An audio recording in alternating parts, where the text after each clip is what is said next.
Hello everyone, welcome my new blog. कैसे हैं आप सभी? आई होप आप सब अच्छे होंगे, बढ़िया होंगे। मैं भी बहुत अच्छी हूँ। और आज की वीडियो की शुरुआत हो रही है मेरी शाम की 3:30 बजे से। और साड़ी वगैरह मैंने पहन ली है। और आज होली का ना चौथा दिन है और हम लोग जा रहे हैं आज पुलिस लाइन, जो कि वहाँ पे ना बहुत अच्छी होली होती है। हर साल वहाँ की महिलाएँ बहुत ही सुंदर डांस करती हैं। मैं ना तैयार हो गई थी और मेरा हाथ ना इतना बेकार लग रहा था, तो मैं नील पेंट लगा रही हूँ अभी। और यहाँ पे मैंने अपना नील पेंट लगा दिया है गाइस। ये देखिए कैसा लग रहा है नील पेंट। तो अभी हम लोग चलते हैं पुलिस लाइन।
तो गाइज अभी ना शाम के 6:30 बज चुके हैं और मैं पहुंच गई हूँ अपने रूम में।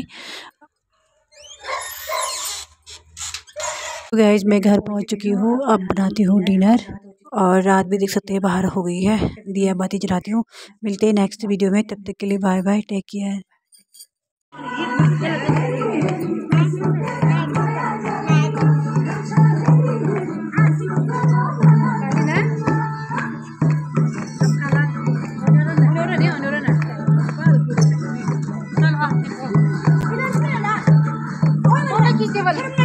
फोटो खींचने वाली बनाई